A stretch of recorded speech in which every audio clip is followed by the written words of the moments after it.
Bapak Ibu Saudara sekalian, biarlah pujian tadi menjadi sebuah bagian doa kita di hadapan Tuhan.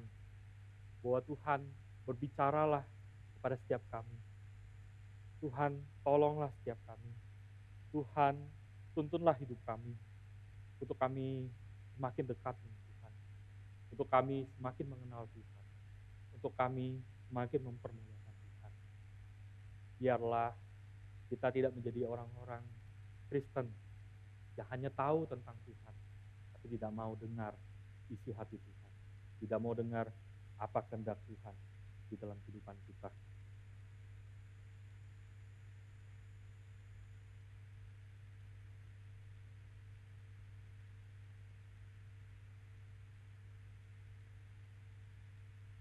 Mari Bapak Ibu Saudara sekalian, kita akan sama-sama berdoa di hadapan Tuhan.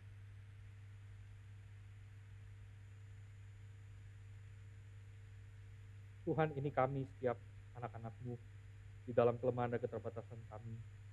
Seperti pujian tadi, berbicara kepada setiap kami, dan hati kami siap untuk mendengarkan firman Tuhan. Tolong bantu kami, telikan mata kami, tuntun kami, untuk kami mengenal kebenaran firman Tuhan dengan baik, serta menjadi anak-anak Tuhan yang melakukan kebenaran itu di dalam kehidupan kami, pribadi lepas pribadi. Serahkan diri kami ke hadapan-Mu Tuhan, di dalam nama Tuhan Yesus, kami berdoa. Amin. Shalom Bapak Ibu Saudara sekalian. Bapak Ibu Saudara sekalian, hari ini kita akan membahas satu kebenaran firman Tuhan di dalam Mazmur 34. Boleh ini mic-nya seperti agak kebesaran. Boleh diturunin sedikit.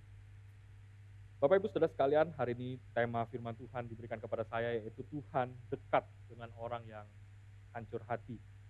Bapak Ibu Saudara sekalian, Mazmur 34. Bapak Ibu Saudara sekalian bisa membuka di Alkitab masing-masing. Saya akan bacakan untuk kita sekalian dari terjemahan baru edisi yang kedua. Mazmur 34, dalam perlindungan Tuhan. Dari Daud. Pada waktu ia berpura-pura tidak waras di depan Abimelek, sehingga ia diusir lalu pergi. Aku hendak memuji Tuhan pada segala waktu. Puji-pujian kepadanya tetap di dalam mulutku. Karena Tuhan jiwaku bermegah. Biarlah orang-orang yang rendah hati mendengarnya dan bersuka cita. Muliakanlah Tuhan bersama aku. Marilah kita bersama-sama memasyurkan namanya. Aku telah mencari Tuhan, lalu ia menjawab aku, dan melepaskan aku dari segala kegentaranku. Pandanglah dia, maka mukamu akan berseri-seri, dan tidak akan tersipu-sipu.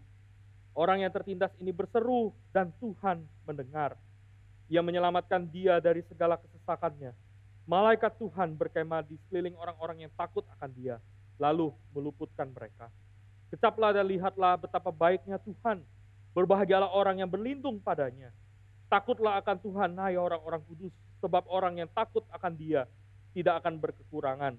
Singa-singa muda merana kelaparan, tetapi orang-orang yang mencari Tuhan tidak kekurangan sesuatu apapun yang baik. Marilah anak-anak, dengarkanlah aku. Takutlah akan Tuhan, akan kuajarkan kepadamu. Siapa di antaramu yang mencintai hidup dan mendapatkan hari-hari penuh kebahagiaan. Jagalah lidahmu dari yang jahat dan bibirmu dari ucapan yang menipu. Jauhilah yang jahat dan lakukanlah yang baik. Carilah perdamaian dan raihlah dia. Mata Tuhan tertuju kepada orang-orang benar dan telinganya kepada teriakan mereka minta tolong. Wajah Tuhan menentang orang-orang yang berbuat jahat untuk melenyapkan ingatan kepada mereka dari muka bumi. Orang-orang benar berseru-seru dan Tuhan mendengarkan. Ia melepaskan mereka dari segala kesesakannya. Tuhan itu dekat kepada orang-orang yang remuk hati, dan ia menyelamatkan orang-orang yang patah semangat. Kemalangan orang benar banyak, tetapi Tuhan melepaskan dia dari semuanya itu. Ia melindungi segala tulangnya, tidak satu pun akan patah. Kemalangan akan mematikan orang fasik, dan siapa yang membenci orang benar akan menanggung hukuman. Tuhan membebaskan jiwa hamba-hambanya, dan semua orang yang berlindung padanya tidak akan menanggung hukuman. Demikian jauh pembacaan firman Tuhan. Berbahagialah kita yang bukan hanya membaca, merenungkan, tapi juga melakukan kebenaran firman Tuhan. Bapak Ibu Saudara sekalian, pada suatu hari ada seorang anak muda. Anak muda ini sangat energik, sangat bersemangat di dalam melakukan segala sesuatunya. Dia punya bakat yang banyak, yang bagus. Kehidupan karirnya pun juga baik dan cemerlang. Namun Bapak Ibu Saudara sekalian, pada saat itu dia sedang menunggu di sebuah rumah sakit. Setelah ia melakukan medical check up, kemudian dia sedang menunggu di lorong rumah sakit itu. Dia sedang menunggu di lorong rumah sakit itu untuk menunggu panggilannya dari dokter itu memanggil dia untuk dia masuk ke ruangan dan dijelaskan mengenai apa yang terjadi pada dirinya.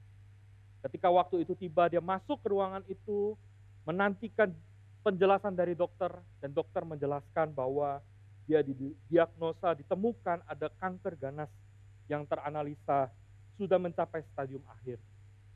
Dia begitu syok, kemudian dia keluar dari ruangan itu, duduk kembali di lorong ruangan rumah sakit itu.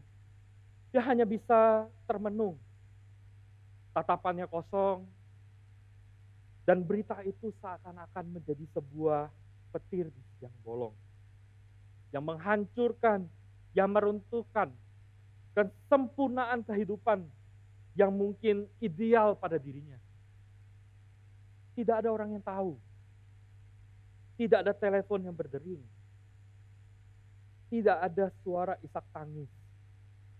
Yang ada hanyalah tetesan air mata yang mulai membasahi pipinya. Bapak Ibu Saudara sekalian, saya yakin perasaan itu muncul dari seseorang yang begitu hancurnya dan begitu patah hatinya ketika mendengarkan berita suatu kabar keadaan yang tidak mengenakan. Saya yakin Bapak Ibu Saudara sekalian, kehidupan kita pun pernah mengalami momen-momen seperti ini. Di tengah kehidupan yang kita jalani, kita menghadapi suatu pergumulan yang begitu berat. Dan kadang kita datang kepada Tuhan dengan mempertanyakan, Tuhan, di manakah Tuhan? Tuhan itu di mana? Mana Tuhan yang berkuasa itu? Kalau Tuhan ada, Tuhan itu baik, mengapa Tuhan mengizinkan hal ini terjadi padaku? Sehingga pada akhirnya, pertanyaan-pertanyaan ini membuat kita menjauh dari Tuhan. Membuat kita meninggalkan Tuhan. Saya tahu bahwa hal ini menjadi suatu hal yang bisa terjadi dalam kehidupan setiap kita. Tetapi Bapak Ibu Saudara sekalian, hari ini saya mau mengajak kita untuk melihat satu kebenaran. Bahwa di tengah kehidupan kita, di tengah patah hati kita, di tengah ketidakberdayaan kita, di tengah segala sesuatu yang terjadi di dalam kehidupan kita, Tuhan tidak pernah meninggalkan kita. Tuhan peduli dengan kehidupan setiap kita. Mari kita akan sama-sama lihat Mazmur 34 ini. Bapak Ibu Saudara sekalian, Mazmur 34 ini dituliskan dan memiliki beberapa suatu keunikan. Yang pertama adalah Mazmur ini dituliskan secara akrostik, yang berarti bahwa dari awal sampai akhirnya ini dituliskan dengan bagian kata depannya itu menggunakan alfabet, secara alfabet itu bahasa-bahasa Ibrani. Dan Bapak Ibu Saudara sekalian, gaya penulisan ini juga memiliki sebuah arti yang begitu indah. Yaitu adalah di tengah apa yang terjadi, yang dia mau ungkapkan di dalam Mazmur ini. Kita melihat ada kesempurnaan yang ditunjukkan melalui setiap bagian dan alfabet yang ada di dalam Mazmur tersebut. Dan gaya penulisan ini sebuah gaya penulisan yang banyak, yang ada beberapa di dalam Mazmur yang kita bahas, Mazmur yang ada di dalam Alkitab kita. Yang kedua, Bapak Ibu Saudara sekalian, yang menarik dari Mazmur ini adalah kisah daripada Daud itu sendiri. Bapak Ibu Saudara sekalian, dikatakan bahwa pada waktu itu ia berpura-pura tidak waras di depan Abimelek, sehingga ia diusir lalu pergi. Bapak Ibu Saudara sekalian, kita bisa membaca kejadian dari ini. Kalau Bapak Ibu Saudara sekalian pegang Alkitab secara fisik, Bapak Ibu Saudara sekalian akan lihat di bagian footnote di bawahnya jelas apa sih kisahnya. Yaitu tertulis dalam 1 Samuel 21 ayat 10 sampai 15. Bapak Ibu Saudara sekalian bisa baca di rumah untuk bisa lebih mengerti. Namun saya akan jelaskan secara singkat apa sih yang terjadi dengan Daud. Pada saat itu Daud sedang lari dari pelariannya dari Raja Saul yang mengejar-ngejarnya. Kemudian dia tiba di sebuah kota, yaitu kota Gad. Dan di dalam pelariannya itu, dia bersembunyi dengan begitu rupa. Hamba-hamba dari Raja kota Gad itu melihat dan mengenali Daud itu. Seorang raja yang besar, seorang raja yang hebat, seorang raja yang dipakai Tuhan dengan begitu besarnya. Tapi pada saat itu, dia di tengah ketakutan, dia di tengah pelarian, dan dia sedang bersembunyi. Tapi orang-orang hamba-hamba itu mengenali daripada Daud. Hingga ketika hamba-hamba itu mengenali Daud, Daud mau dibawa ke rajanya, Raja Gad itu, yang bernama Akis. Kemudian ketika mau dibawa, Daud itu dikatakan di dalam 1 Samuel 21 itu, dia merubah perilakunya menjadi orang gila. Sampai pada akhirnya Daud itu diusir oleh raja itu. Raja itu berkata, kenapa kamu membawa orang gila ini ke hadapanku? Sehingga Daud pada saat itu diusir dari kota itu. Dan Daud melanjutkan pelariannya. Lari dari kejaran Saul. Bapak Ibu Saudara sekalian, kalau kita melihat cerita dan kisah ini, kita tahu bahwa Daud tidak di dalam kondisi yang baik-baik saja. Jadi tengah ketakutan, jadi tengah kekhawatiran, di tengah tekanan, di tengah pelarian. Dan ini suatu kondisi yang tidak enak. Tapi di tengah itu, dia menuliskan Mazmur ini. Dan kita akan sama-sama pelajari. Bapak Ibu Saudara sekalian, yang pertama, Daud ingin mengatakan bahwa Tuhan, Allah, Dia Allah yang berdaulat, berkuasa, dan hadir di dalam kesesakan hidup kita. Bapak Ibu Saudara sekalian, di dalam bagian awal daripada Mazmur ini, Daud mengungkapkan rasa syukurnya di hadapan Tuhan. Daud mengatakan, aku hendak memuji Tuhan pada segala waktu. Karena Tuhan jiwaku bermegah. Muliakanlah Tuhan bersama-sama dengan aku. Tetaplah dan lihatlah betapa baiknya Tuhan. Oh, sungguh luar biasa bukan? Pujian-pujian ini dia tujukan kepada Tuhan.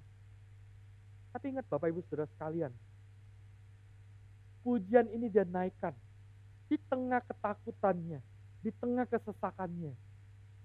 Kalau menaikkan pujian kepada Tuhan di tengah kondisi yang baik-baik saja, di tengah ekonomi yang baik, pergumulan hidup tidak ada, semuanya berjalan dengan baik dan lancar sesuai dengan planning, maka saya yakin dan percaya ini menjadi suatu hal yang mudah untuk kita katakan. Benar bukan? Tapi di tengah kondisi yang ketakutan, di tengah kondisi tidak berdaya, di tengah pelarian, dikejar-kejar, hendak dibunuh. Tapi dia tetap mengatakan, aku hendak memuji Tuhan. Tetaplah dan lihatlah betapa baiknya Tuhan. Oh Bapak Ibu Saudara sekalian, ini bukanlah suatu hal yang mudah. Saya yakin rasa ucapan syukur ini muncul dari pengenalan Daud akan Tuhan. Daud mengenal Tuhan, Allah yang transenden, Allah yang maha baik, Allah yang maha kuasa, Allah yang maha besar. Tapi Daud tidak hanya berhenti sampai di situ. Tapi Daud mengenal Allah yang imanen, Allah yang hadir, Allah yang dekat, Allah yang beserta dengan Daud. Sehingga ketika dia menaikkan ucapan syukur ini, dia tahu bahwa Tuhan, Allah yang memegang hidupnya dia, yang hadir di dalam hidup dia. Ketika dia berseru kepada Tuhan, dia tahu bahwa Tuhan mendengarkan dia. Ketika dia berkata, orang yang tertindas ini berseru, Tuhan mendengar, Ia menyelamatkan dia dari segala kesesakannya. Ini adalah sebuah statement of faith daripada Daud. Dia tahu bahwa Allah tidak meninggalkan dia. Allah bukan Allah hanya sekedar pengetahuan. Bukan hanya kita tahu tentang Tuhan, tapi dia tahu Allah itu dengan begitu dalamnya. Karena dia punya relasi yang intim bersama dengan Tuhan. Bapak Ibu Saudara sekalian, Daud berusaha mencari perkenanan Tuhan. Daud mencari Tuhan di dalam takutnya akan Tuhan. Dan bukan hanya itu saja, tapi dia yakin akan penyertaan Tuhan dalam kehidupannya. Bapak Ibu Saudara sekalian, inilah yang menguatkan Daud dan menjadi kunci bagi Daud untuk menghadapi pergumulan dan kondisinya di tengah ketakutan, di tengah ketidakberdayaan. Bapak Ibu Saudara sekalian, pada suatu hari ada seorang pemuda Kristen yang bernama Gideon.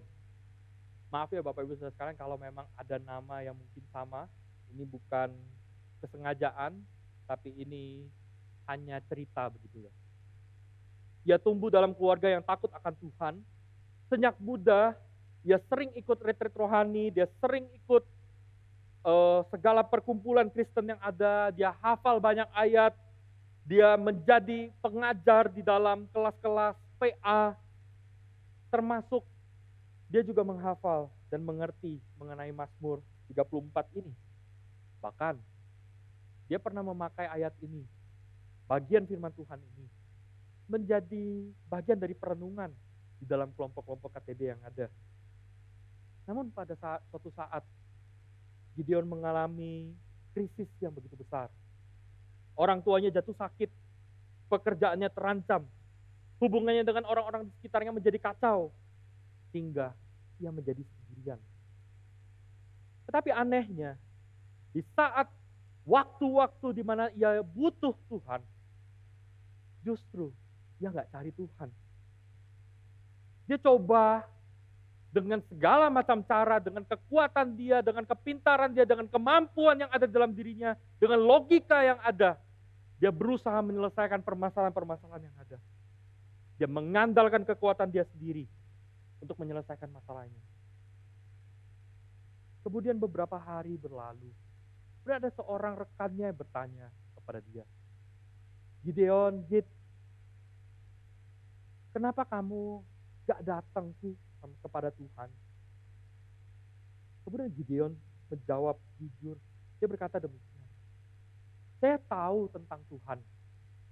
Tapi entah kenapa saya merasa jauh. Saya merasa terlalu lelah untuk berdoa.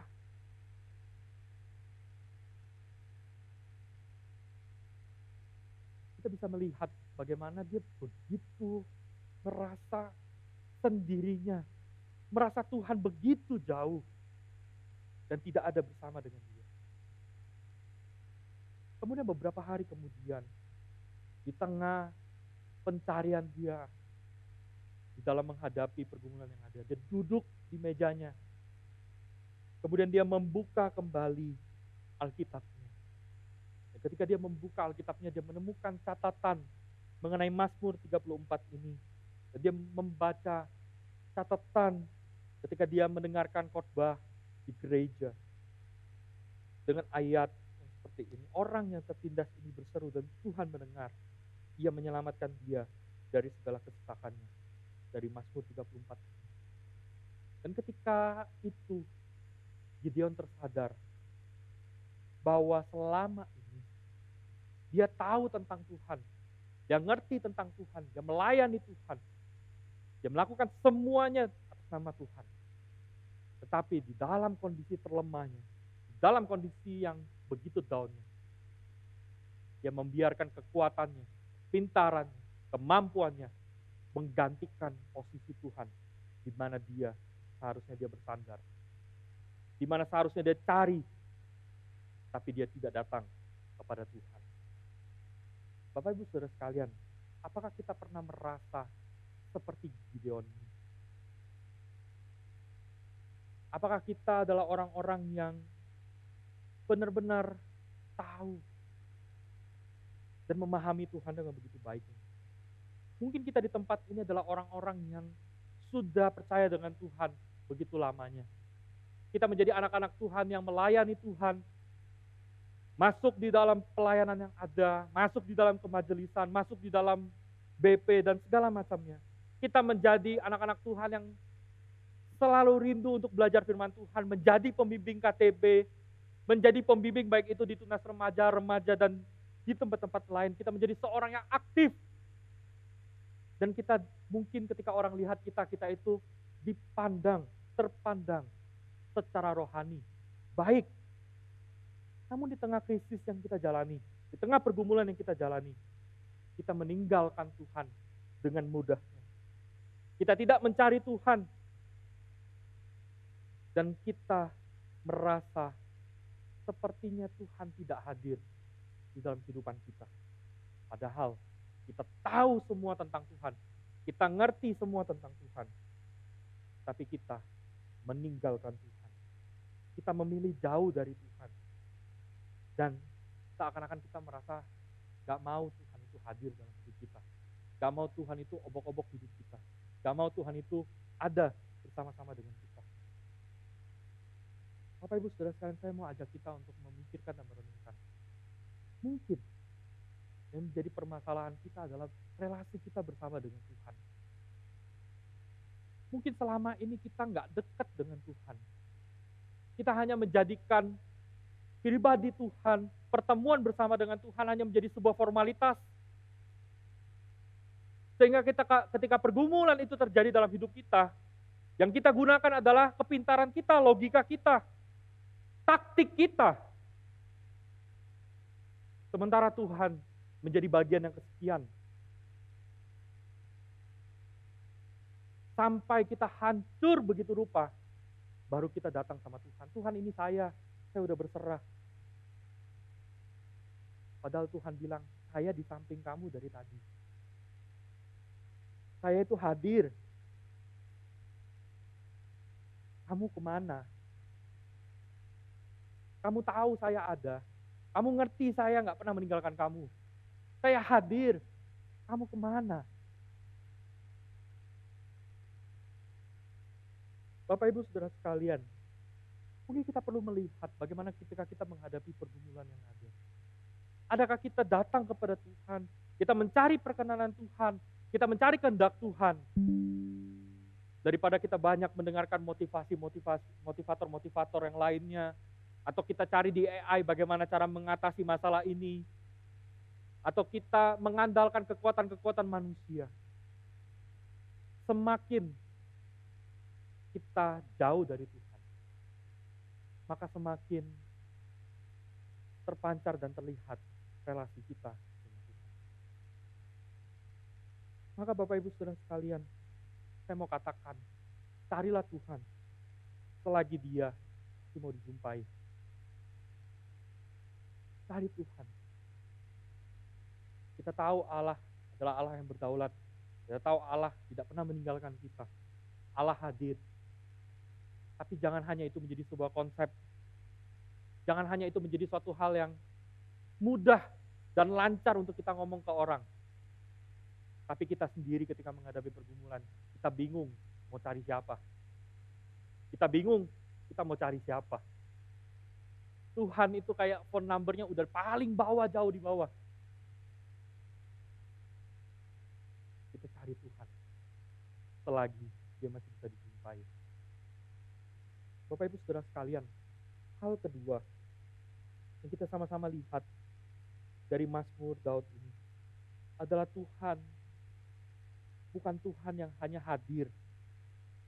Tuhan bukan hanya Tuhan yang berdaulat, tapi Tuhan kita adalah Tuhan yang merengkuh kehidupan kita, yang putus asa, yang sudah tidak berdaya. Tapi Tuhan merengkuh setiap kita. Kita tahu bersama bahwa Daud itu adalah raja yang besar, raja yang hebat. Tetapi kenapa di momen ini, di waktu ini, dia menunjukkan dirinya begitu tidak berdayanya. Kita lihat di dalam ayat yang ke-18, dia berkata, Tuhan itu dekat dengan orang-orang yang remuk hati, dan Ia menyelamatkan orang-orang yang patah semangat. Dia menggambarkan dirinya sebagai orang-orang yang remuk hati dan patah semangat. Dan hal ini ingin menunjukkan kepada kita bahwa kondisi daripada Daud adalah kondisi yang sudah kehilangan kekuatan untuk berharap dengan Tuhan. Dia sudah tidak mampu lagi untuk berkata, Tuhan, tolong aku. Dia cuma bisa diam. Dia cuma bisa mungkin meratap dirinya. Ketidakberdayaannya.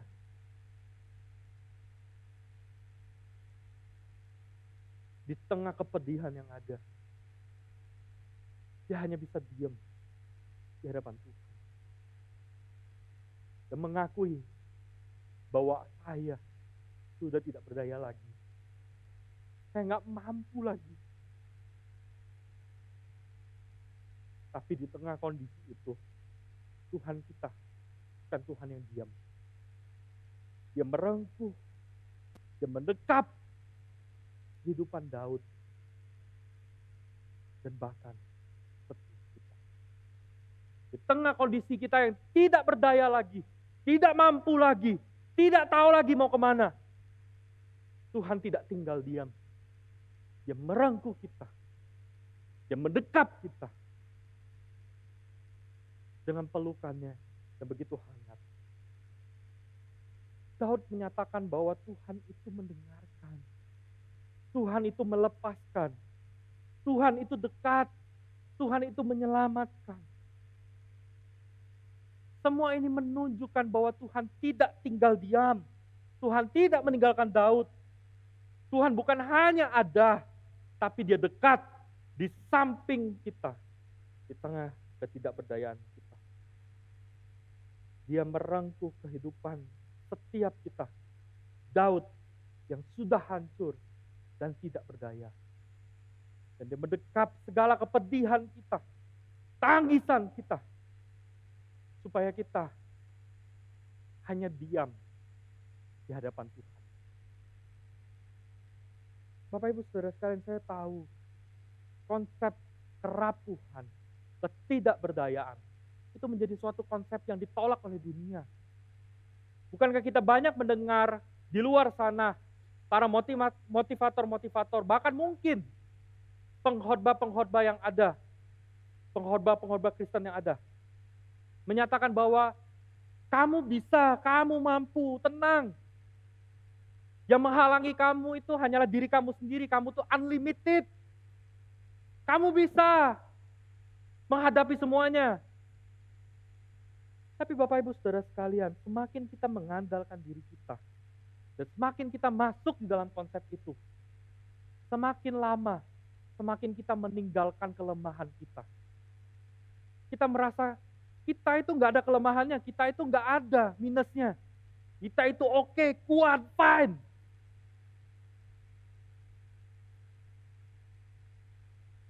Tapi di sisi yang lain, kita lupa.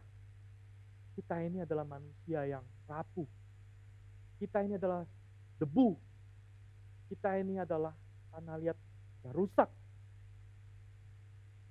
Kita ini sesungguhnya tidak sempurna.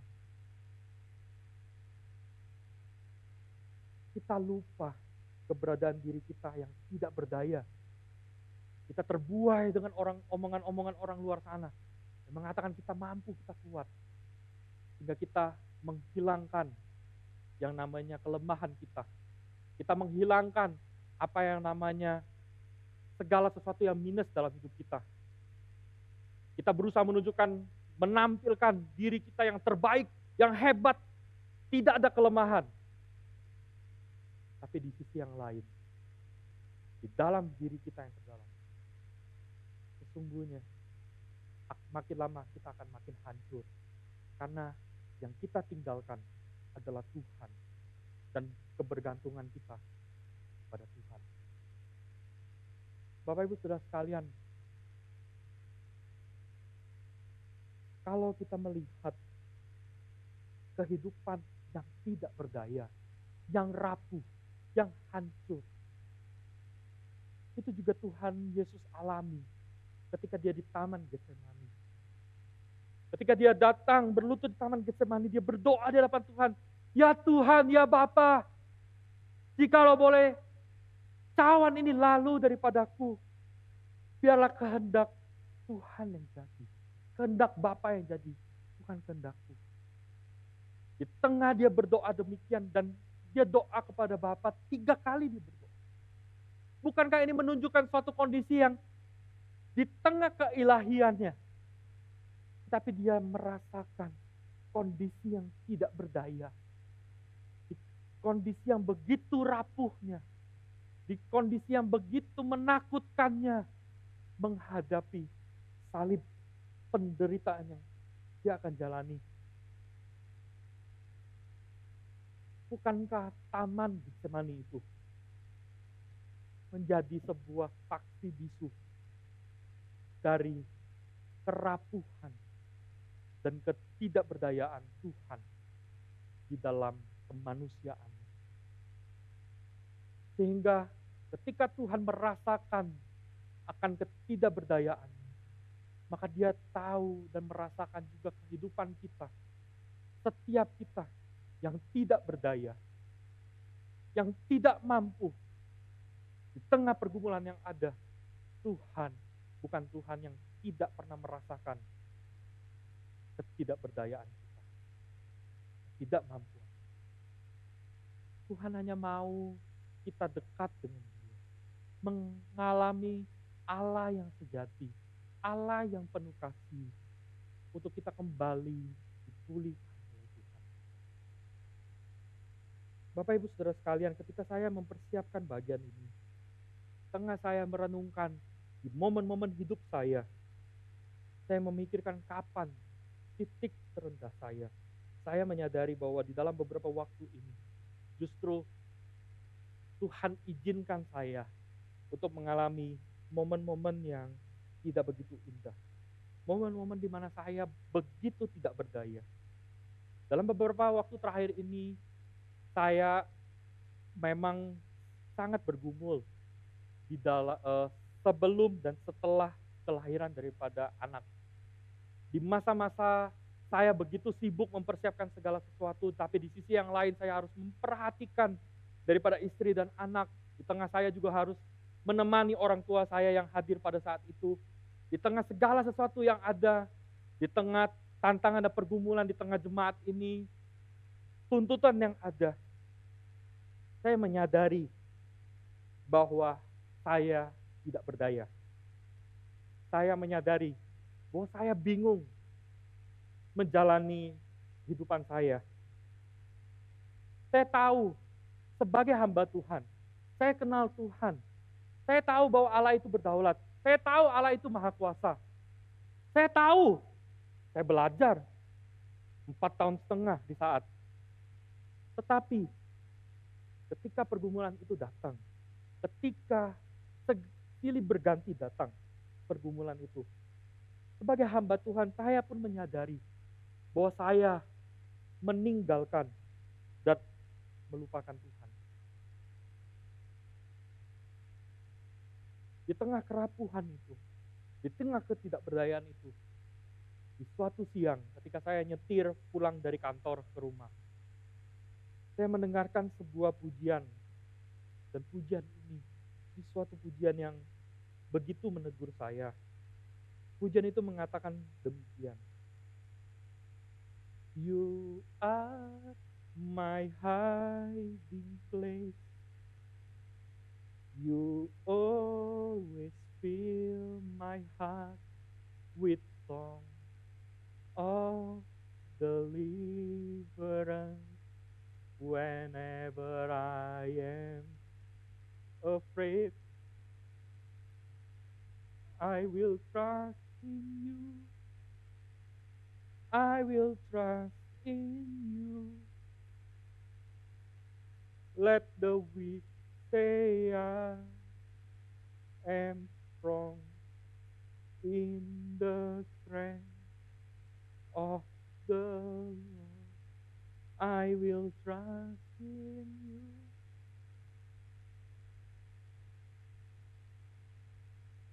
Di tengah saya mendengarkan pujian ini, saya benar-benar tidak dapat berkata-kata. Di mobil itu saya hanya menangis di hadapan Tuhan. Saya berkata, Tuhan, saya nggak mampu. Saya nggak berdaya. Mau kemana? Saya mencari pertolongan itu. Tapi Engkau tempat perteduhanku. You are my hiding place. You are my hiding place. Di tengah tidak berdayaanku, Tuhan, Engkau kekuatan. Bapak Ibu Saudara sekalian, saya merasakan seperti layaknya seorang bayi yang menangis. Yang dibutuhkan hanyalah dekapan, pelukan daripada ayah dan ibunya.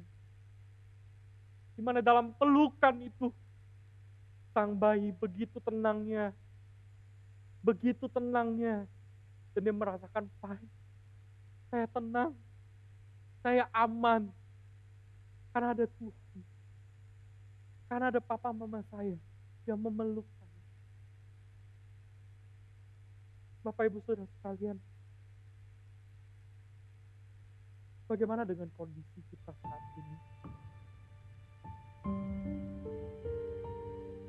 Saya nggak tahu apa yang menjadi pergumulan Bapak Ibu Saudara sekalian saat ini. Mungkinkah kita sedang menghadapi kondisi ekonomi yang tidak begitu baik? Perampingan staf dan karyawan yang terjadi di mana-mana, yang menjadi sebuah momok yang begitu menakutkan.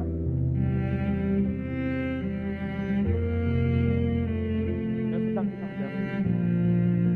Atau kita sebagai pemimpin perusahaan yang berusaha menyelamatkan usaha kita di tengah kondisi ekonomi yang tidak begitu baik,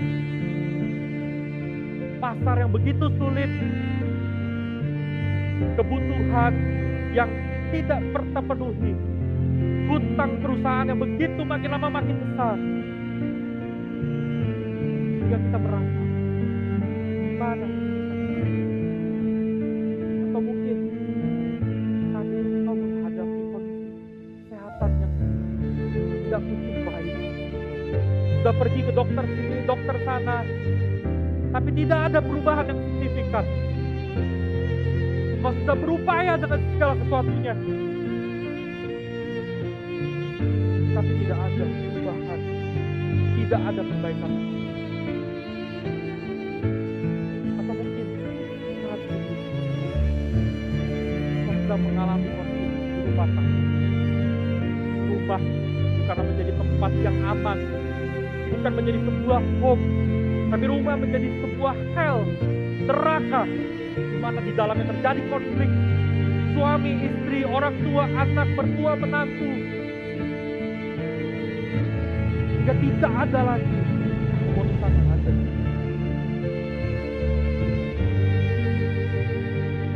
Saya yakin ada banyak pergumulan, tapi Tuhan bukanlah Tuhan yang meninggalkan setiap kita. Saat tangannya terarah kepada kita, saat ini tangannya menunjuk, dan dari tadi menantikan kita untuk kembali kepada Dia, untuk kembali bersama-sama memegang hook yang sama, hook pergumulan yang begitu berat, yang mungkin selama ini kau pikul dengan kekuatan kamu sendiri. Tuhan hanya maukah engkau berbagi sama dengan dia? Hai kamu anak-anak, Bapak Ibu Saudara sekalian, saat kita bukan Tuhan jauh di sana, meninggalkan kita, manusia-manusia yang dikasihi, tapi Dia Allah begitu mengasihi kita, hadir bersama-sama di sini. Dia Allah, iman, God is with us. Mari Bapak Ibu sekalian, datanglah kepada Tuhan. Semua yang letih lesu, semua yang patah hati, semua yang remuk jiwanya, semua yang tidak berdaya, semua yang berbeban berat, Tuhan akan memberikan kelegaan. Pelukan, dekatan, tangan, serta damai sejahtera kepada Bapak Ibu. Maukah kami datang mendekat pada Tuhan yang selama ini jauh? Mari kita berdoa.